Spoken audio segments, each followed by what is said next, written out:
tous. Mohamed El Sadan, comme vient de le dire, donc Emmanuel. J'étais maître de conférence à l'université de Homs en Syrie. Et ça fait 1 an et demi que je suis revenu en France de nouveau, étant donné la guerre et l'état du pays catastrophique, dont le pays vraiment donc, est l'objet aujourd'hui. J'ai présenté un projet à mon arrivée en France. Au départ, j'étais accueilli par mes collègues aussi par Praxilingue à l'université Paul Valéry Montpellier 3, où j'ai pu contribuer à un projet lié au vécu. Ça va? Un peu plus fort? Si? Voilà, j'ai présenté un projet lié au vécu et à l'expérience des réfugiés syriens en France. Ce projet il a été accepté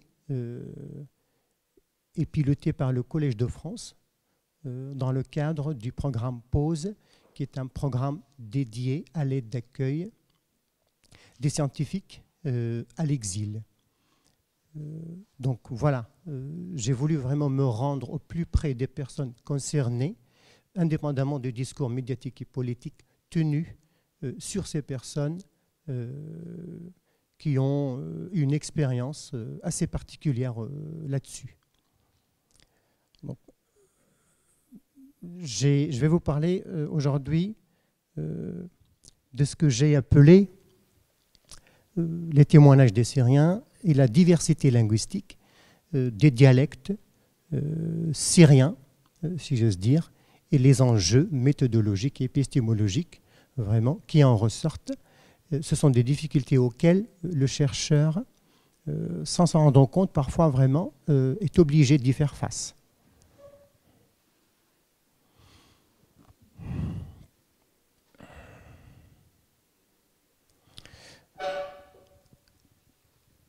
Alors, donc le thème de la migration, il me semble qu'en ce moment, c'est un sujet d'actualité. On en parle sans arrêt. Et toujours, j'ai tendance à dire que dans les médias ou dans les discours politiques, on le traite de façon superficielle, peu rationnelle. On évite d'en parler parce que c'est un sujet qui pose problème là-dessus. Étant donné que j'ai moi-même personnellement eu l'expérience de ces personnes aussi, je partage ce vécu. J'ai voulu vraiment aborder ce sujet du point de vue d'un chercheur, si j'ose dire, et à la fois aussi qui a eu presque le même vécu.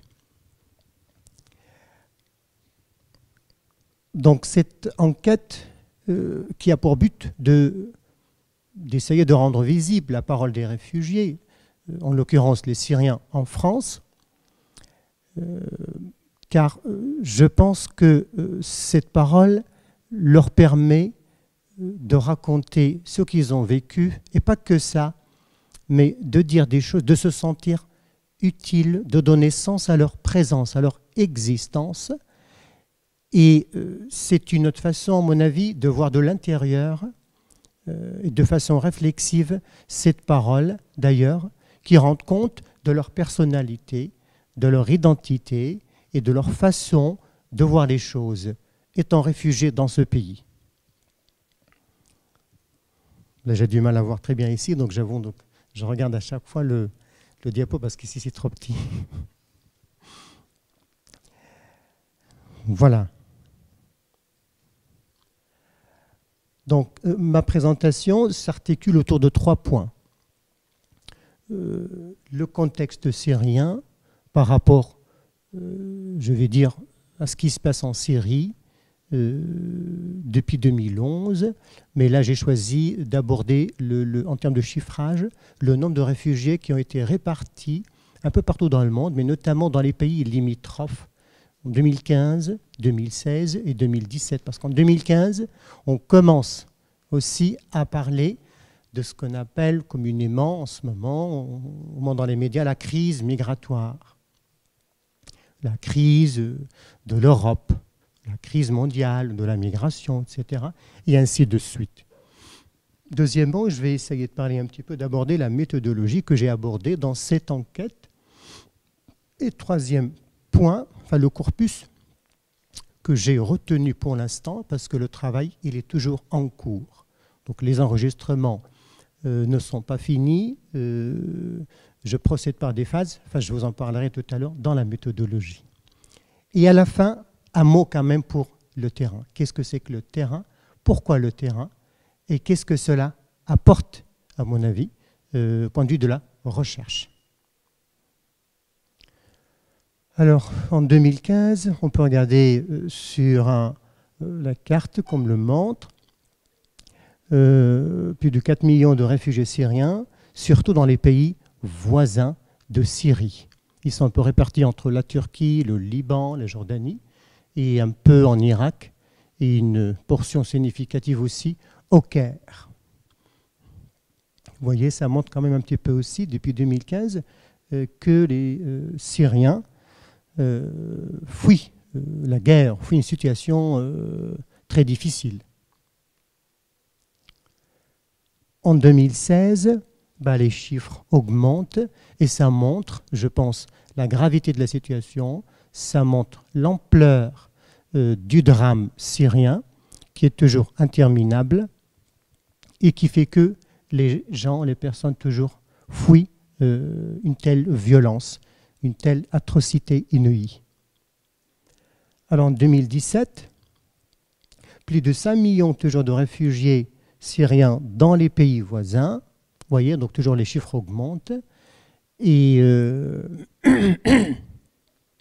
et malheureusement, toujours la guerre continue. Donc vraiment, ça veut dire que ça fait 6 ans, 7 ans maintenant que cela continue et on ne voit pas le bout. On ne voit pas d'issue à tout cela. Et toujours en termes de statistiques, moi personnellement, toujours vraiment, je dis qu'il n'y a pas de vérité peut-être de chiffres. Ce sont des estimations qui sont relevées, estimées, données par l'Observatoire des droits de l'homme syrien, qui est basé à Londres, ou bien par le HCR des Nations Unies. Là, voilà, je résume le contexte syrien en 2017. Vous voyez, plus de 4 millions de personnes dans des zones difficiles d'accès et dans des villes assiégées. Donc on a plus de 6 millions de déplacés internes. Et vous voyez, donc plus de 6 millions de réfugiés répartis en Turquie, au Liban, en Jordanie. Et ce n'est pas que ça, au-delà de ça, comme je vous l'avais dit aussi, même en Afrique du Nord. Et on ne parle pas de ceux qui sont arrivés en Europe, ici. Plus d'1 million d'ailleurs de morts, de blessés, des dizaines de milliers de détenus, de disparus dans les prisons du régime syrien. Et, comme je vous le dis, après tous ces chiffres-là, après toutes ces données statistiques, la guerre continue, donc les résultats, ils sont là, fâcheux, malheureux, désastreux.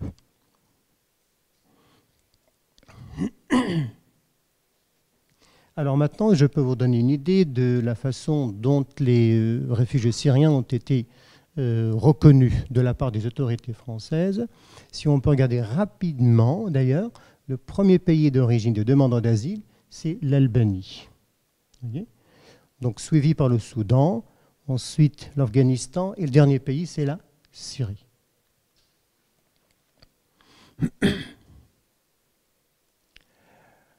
Mais quand même, quand il y a un Syrien qui se présente, qui fait une demande d'asile, le taux d'acceptation, je veux dire, arrive à 38% en général en France. Et presque près de 4 demandeurs d'asile sur 10 ont obtenu le statut de réfugié. Vous voyez? Et le reste, ça veut dire les 10% qui restent, ils sont toujours donnés par la CNDA, donc la Cour nationale des demandeurs d'asile. Alors maintenant, donc, la méthodologie de l'enquête, de la recherche.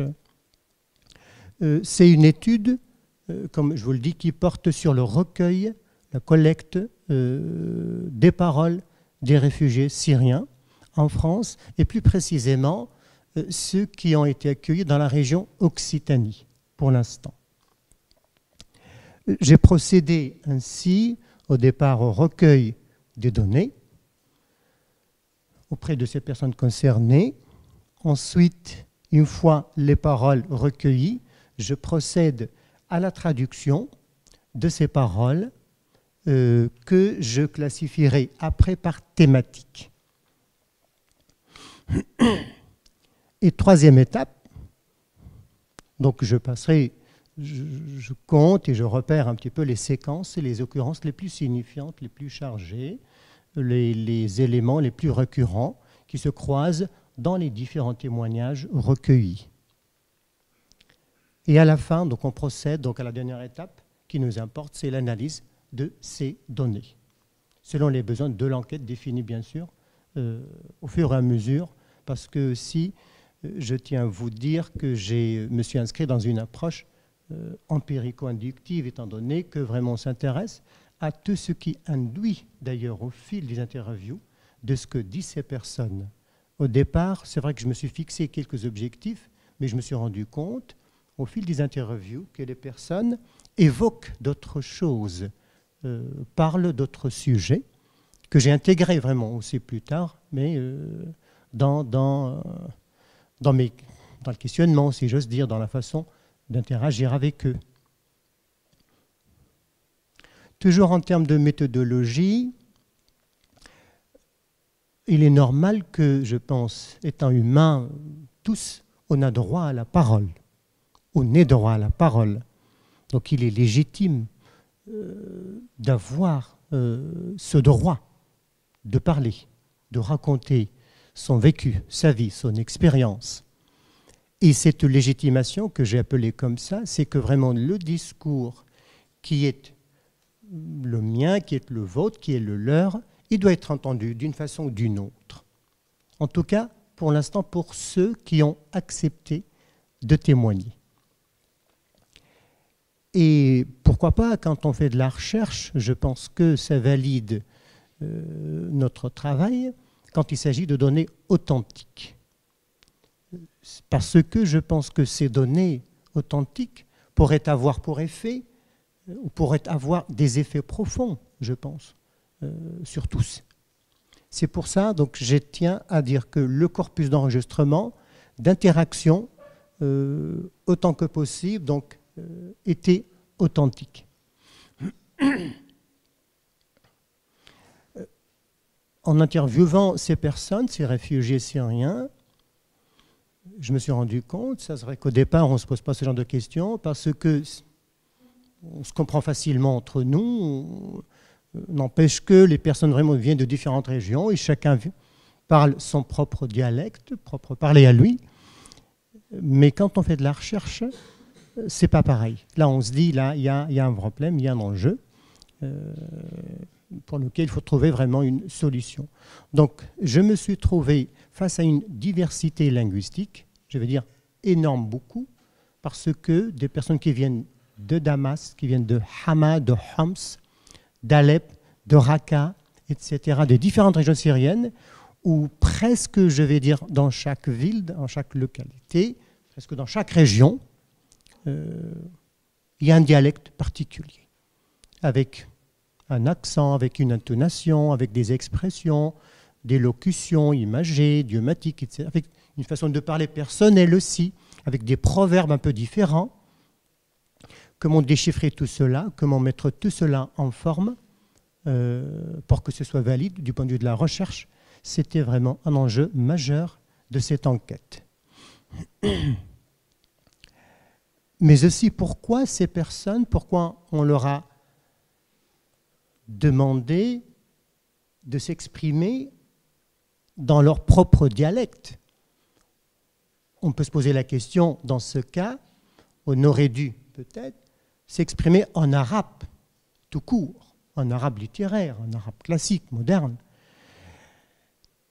Mais le problème, c'est que tous les interviews ne parlent pas l'arabe littéraire facilement ou aisément. Ils le parlent, mais il y a des problèmes d'expression. C'est tout à fait, je veux dire, normal. Donc on a choisi, quand je leur ai demandé, ils ont fini finalement par accepter et le faire, mais en arabe syrien dialectal.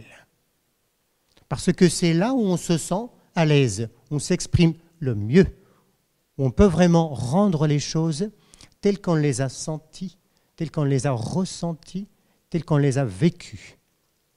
C'est par rapport donc à une forme d'aisance et de facilité d'expression que ce choix a été fait.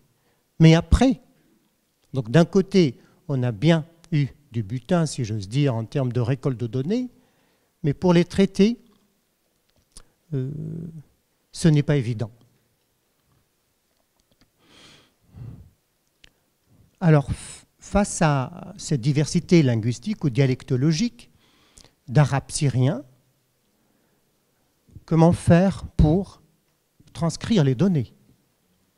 Eh bien, j'ai choisi de traduire directement en français parce que, à ma connaissance, j'ai cherché, j'ai demandé des spécialistes là-dessus, en tout cas les arabisants, des arabophones.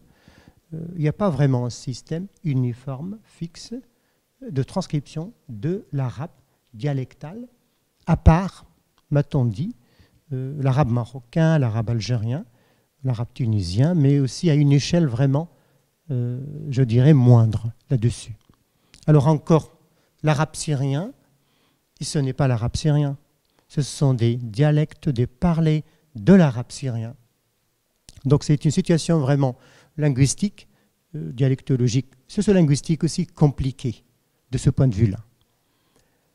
Quand on a passé à traduire les données en français directement, vous savez, quand on passe d'une langue à une autre, un objet de discours à une autre, ce transfert linguistique culturel, il y a forcément des pertes et des gains. Alors les gains, c'est qu'on recueille des données. On a la parole des personnes concernées. On les a. Mais les pertes, forcément, on va travailler sur la traduction des paroles. Et ce n'est pas sur les données, les paroles, les discours originels, si j'ose dire. Parce qu'en termes d'intonation, en termes d'expression, tout cela, ça se perd. Vous voyez ? Parmi, quand même, les interviewés, il y avait des francophones. Et je leur ai proposé, s'ils voulaient, s'ils pouvaient s'exprimer, faire l'interview en français. Alors, certains ont dit oui, mais avec une hésitation, parce que ce n'est pas notre langue maternelle, ce n'est pas ma langue maternelle. Est-ce que je peux vraiment rendre tout ce que je veux en français? Est-ce que j'arrive à le dire comme il faut en français? Ou est-ce que vraiment je serai en manque de quelque chose? Donc, après, on a opté vraiment pour la langue maternelle. Et ce n'est pas, je vous l'avais dit tout à l'heure, ce n'est pas l'arabe littéraire, c'est vraiment l'arabe dialectal syrien.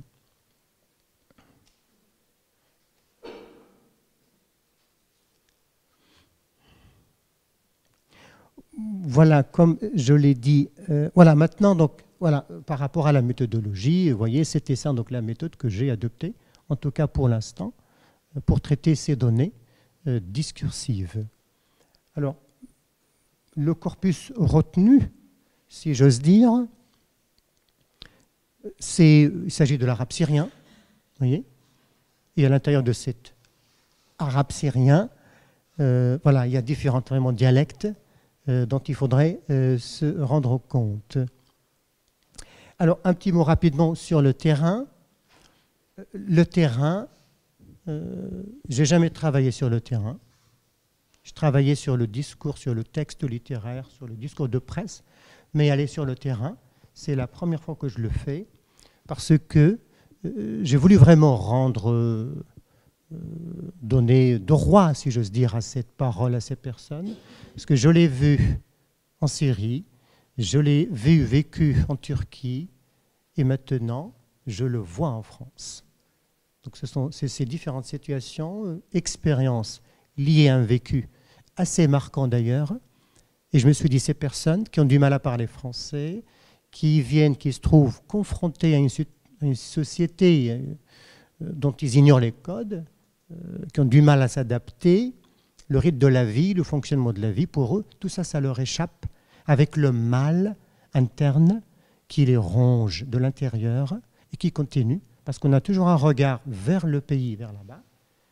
Et ce qu'ils appellent, ils disent, c'est aujourd'hui, le drame syrien, c'est le mal du siècle, le mal du pays, le mal du siècle. Voilà, c'est une expérience que j'ai partagée avec ces personnes sur le terrain. Il y a eu du relationnel qui s'est créé aussi avec. J'ai dû préparer ce terrain avant de passer vraiment au travail à l'enquête. Parce que je parle la même langue, je comprends les dialectes dans lesquels ils s'expriment, et puis ils ont besoin d'être rassurés. Ils veulent avoir confiance en la personne qui les interviewe. Ils veulent savoir toujours qu'est-ce qu'on va devenir, qu'est-ce qu'on va faire de nos paroles intimes, personnelles. Mais malgré tout cela, ils sont toujours dans la peur, dans l'inquiétude, qu'ils n'arrivent pas à vaincre d'ailleurs, et qui perdure et qui continue. C'est une peur que j'ai appelée polymorphe, que je comprends tout à fait, dont ils souffrent sans arrêt. Rapidement, je vais vous présenter quelques témoignages, des extraits que j'ai pu traduire, voyez, avec des données liées à l'origine des personnes, leur religion et parfois leur profession. Donc on a Akram qui est enseignant, leur religion également aussi, musulman sunnite, il vient d'Alep, il s'exprime sur la façon dont on rapporte la situation des réfugiés syriens dans les médias. Alors il dit que c'est une question exploitée, je veux dire la question des réfugiés syriens, dans les médias, on en fait trop, on en parle trop, etc. À force d'en parler, on continue, cela va créer une grande peur auprès de la population en matière de logement, de travail, etc. etc. Voilà également Mireille, les gastro-entérologues, chrétienne, elle vient de Damas. Elle s'exprime aussi de la même façon.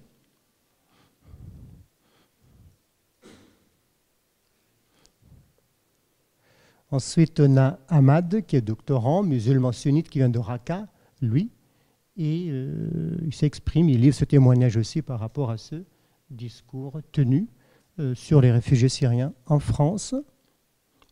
C'est un extrait un peu long.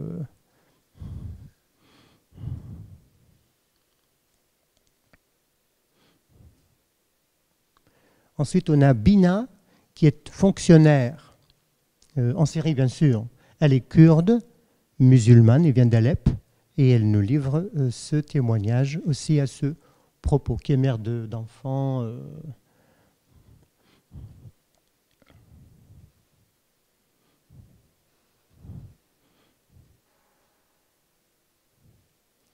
Voilà. Après, on a Amir qui est étudiant à la UIT de l'Attaquié, il s'exprime de la façon aussi, donc par rapport à ce discours médiatique, etc. Donc ce sont vraiment des extraits parmi d'autres, voyez.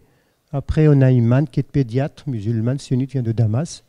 Elle parle aussi sur la personnalité des réfugiés, sur son identité et sur ce qu'est le réfugié syrien aujourd'hui.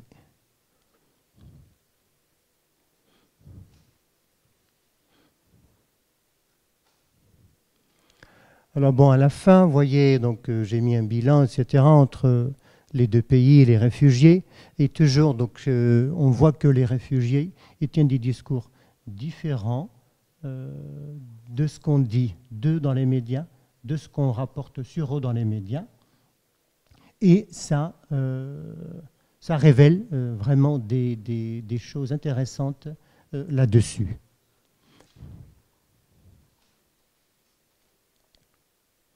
Voilà, ici, certains réfugiés disent que les médias sont déconnectés de la réalité et on ne s'intéresse, nous, que du point de vue de l'impact de ce sujet sur la société française. Et à la fin, donc j'ai retenu cette citation de Filio, qui dit nous avons tous en nous une part de Syrie.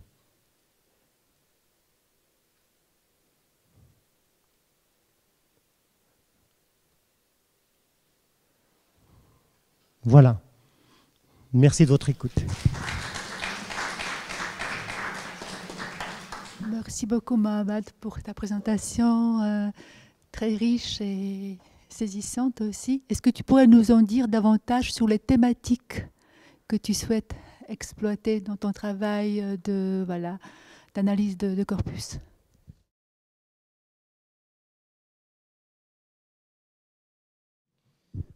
Oui. Alors, pour les thématiques, c'est toujours, je vous l'avais dit tout à l'heure, avant de répondre, donc peut-être j'ai un peu présenté rapidement. J'ai fait le travail hier, avant-hier, soir, parce que je viens d'avoir un bébé. Et vous savez, quand on a un bébé, on est très pris, donc, et à l'hôpital et à la maison, avec les deux enfants. Voilà. Alors, pour les thématiques, oui, j'en ai relevé pour l'instant 6 ou 7. Peut-être la thématique de l'accueil dans le pays, pour voir vraiment comment les personnes voient l'accueil ici, ce qu'on est accueilli ou pas accueilli, ce qu'on est bien accueilli, mal accueilli, etc. Donc l'accueil, pour moi, donc, je pense que c'est un sujet où c'est très important là-dessus. Je pense avoir relevé aussi la question de l'intégration de ces personnes, car quand je leur demande de s'exprimer par rapport à cette question, ça leur échappe complètement, ou bien ils en ont une vision un peu simple, voire simpliste. C'est qu'ils viennent parce qu'avec une culture, avec une religion, hein, il faut le dire aussi, surtout les musulmans, syriens, différentes. Ils se trouvent face à une société, une culture tout à fait différente aussi. Les enfants qui vont à l'école, il y a la question aussi, la thématique de la langue, qui est vraiment une question importante aussi. Il y a la question du ressenti. Le ressenti, l'image, l'éthos aussi peut-être, culturel, social, ethno-socioculturel, identitaire parfois, de notre présence ici, en exil, et aussi vis-à-vis de ce qui se passe là-bas. Comment vraiment on ressent les choses aussi. Enfin, tu vois, donc il y a vraiment un certain nombre de thématiques qui émergent, qui se dégagent aussi au fur et à mesure de traduction, d'écoute et de réécoute des interviews. Voilà. Bonjour, je vous remercie de cette présentation qui aborde... Oui, je vous remercie de cette présentation qui aborde une zone géographique que je connais assez mal. Donc j'ai 3 petites questions. La première est toute simple. 3. Oui, 3 toutes petites. Okay, toutes oui, petites. Alors la première, c'est juste parce que je connais assez mal la situation en Syrie. Donc vous avez montré les chiffres assez impressionnants des réfugiés dans des autres pays. Quelle était la population d'origine en Syrie avant le début de la guerre pour qu'on puisse faire la comparaison. Puis j'ai une autre petite question concernant la traduction. Donc vous avez effectué la traduction en français en amont. Peut-être vous l'avez dit, je ne l'ai pas entendu. C'est qui l'a effectué? C'est vous? C'était une équipe? Vous avez fait appel à une équipe de traducteurs professionnels ou c'était des chercheurs? Donc ça, c'était la deuxième question. Et la troisième question, est-ce que vous pourriez nous donner une description sociologique de la composition sociale de votre corpus? Est-ce que vous avez une idée de quel type de personnes témoignent? Alors, la première question, pour ne pas oublier, la population syrienne compte, à ma connaissance, en 2010-2011, je pense que c'était les dernières statistiques, compte 22-23 millions d'habitants. Voilà. Et puis la traduction, deuxième question. Non, c'est moi personnellement qui m'en est chargé. Et pourquoi? Parce que, vous savez, ce sont des données sensibles. C'est des paroles intimes. Comme je vous l'avais dit tout à l'heure, j'ai dû préparer le terrain. J'ai passé énormément de temps auprès de ces personnes. Ils viennent chez moi, je me rends chez eux, j'essaie de donner un coup de main dans la démarche administrative, entre guillemets, inextricable, interminable, surtout pour eux. Hein. Et puis il y a pour eux donc Mohamed qui se présente comme étant enseignant, professeur de français et de traduction à l'université. Donc il a déjà un petit peu de l'expérience, il a déjà un peu fait du terrain dans ce cadre-là, du français donc, à l'arabe et vice-versa. Donc j'ai voulu vraiment aussi être fidèle à ces paroles. C'est pour ça qu'on n'a pas d'extrait audio là-dessus, parce que ce n'est pas encore prêt. C'est que jusqu'à maintenant, je vous l'avais dit, j'ai mis la peur, elle est toujours vraiment règne sur ces personnes. Je ne sais pas si vous avez eu l'occasion de voir il y a 2-3 jours un reportage, un documentaire sur France 2. Je n'ai pas eu le temps de le voir parce que je m'occupais du bébé. Hein, enfin, j'étais un peu... Et puis, non, mais d'un autre côté, on m'en a parlé, c'est des collègues qui m'ont envoyé le lien. Enfin, j'ai regardé, je me suis dit, oh là là, j'en connais. Je sais de quoi il s'agit.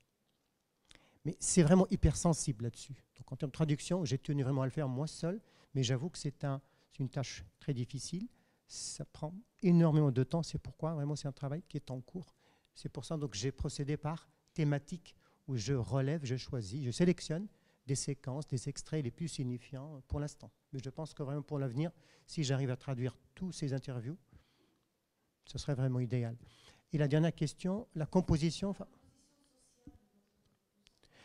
Alors, moi, ce que j'ai fait, c'est que quand j'entends qu'il y a une famille syrienne qui arrive en ville, dans la région,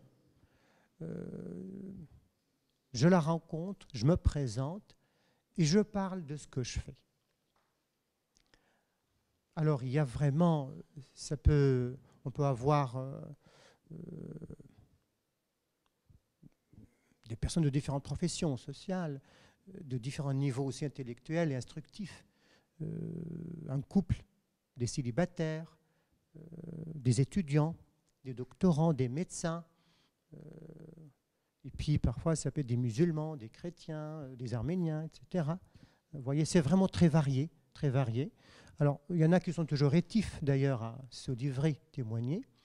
Pour eux, ça relève de l'intime et puis je vais me le garder pour l'instant. D'autres, non, avec le temps, sont convaincus de cette démarche, donc ils acceptent vraiment d'en parler.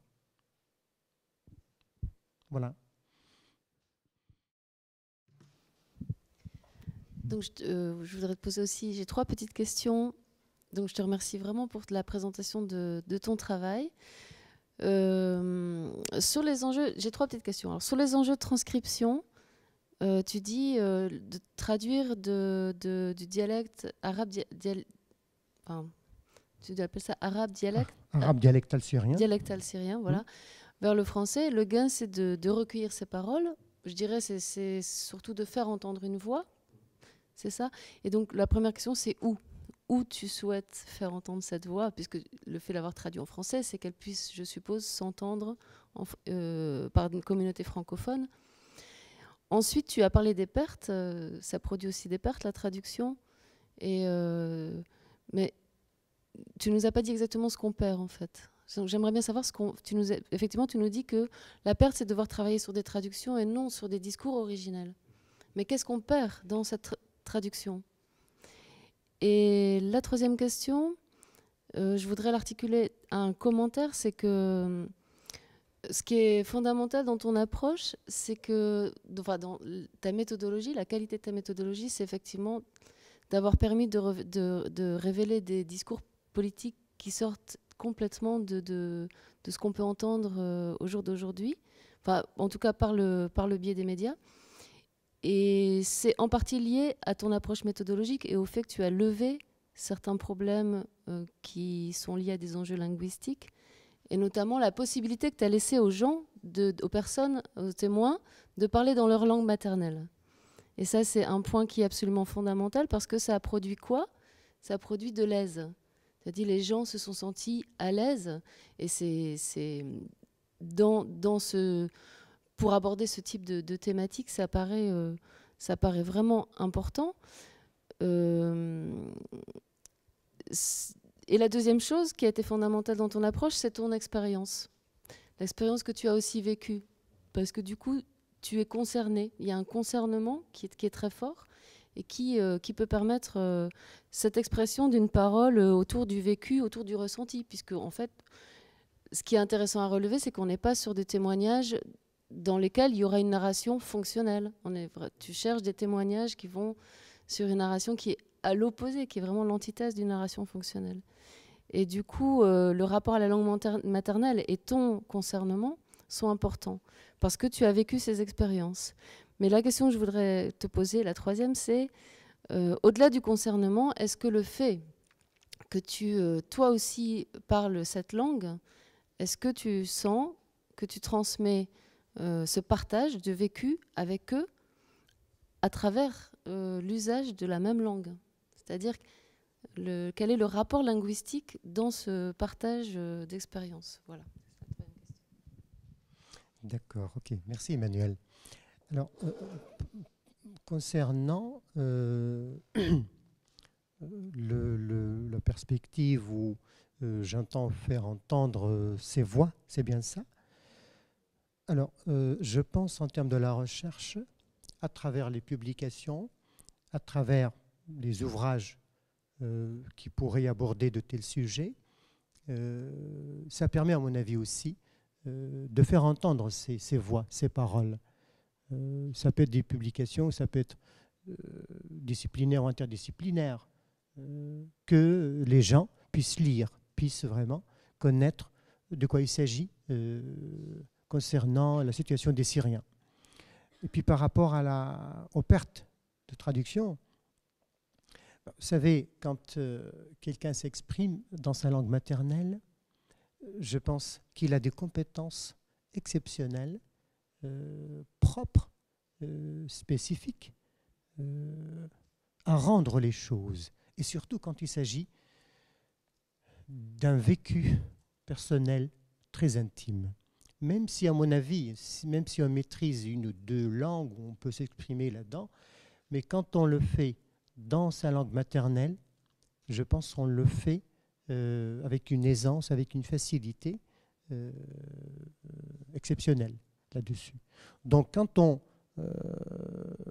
j'aurais bien aimé vous faire entendre quelques extraits audio en arabe syrien, dialectal, et vous allez peut-être comprendre ou pas, je ne sais pas. Mais moi, étant syrien, j'ai été amené, vu mon travail là-bas, à me déplacer dans toute la Syrie, depuis que j'étais étudiant à l'université. Donc ce qui m'a permis vraiment de comprendre tous ces dialectes-là. Chose n'est pas évidente, d'ailleurs. Je me rappelle à l'époque, quand j'étais étudiant en licence, dans mes premières années, j'avais du mal à m'entendre avec quelqu'un qui venait de Latakia, qui venait de Idlib, par exemple. Mais bon, avec le temps, en fréquentant, en faisant des connaissances, et puis en essayant de parler aussi dans la langue des autres, d'autres copains, d'autres camarades, j'ai fini par vraiment maîtriser et parler les autres dialectes. C'est pour ça, quand je me présente auprès d'eux, aujourd'hui, ils voient que je parle, on va dire comme eux. Enfin, oui, il est syrien, mais il vient de telle région, mais il maîtrise notre dialecte, donc il est capable vraiment de nous aider là-dessus, de nous comprendre. Mais je crois que ça aurait été peut-être, je veux dire mieux peut-être, ou plus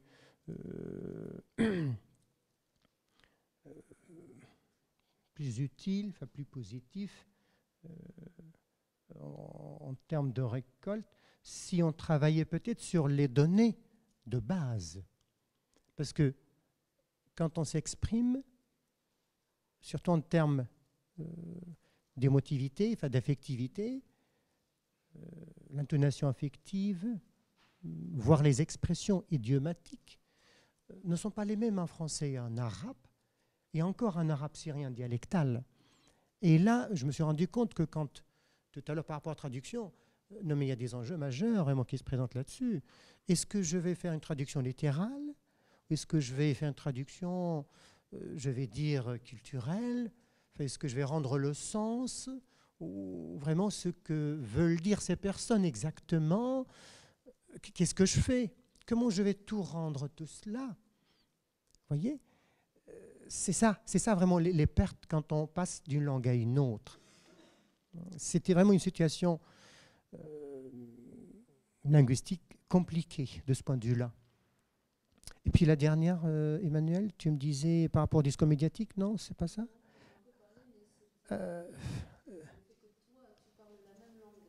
Oui. Le fait que toi tu parles la même langue, bon, tu dis ce qui a compté, c'est que moi j'ai vécu ces expériences, donc je suis concernée.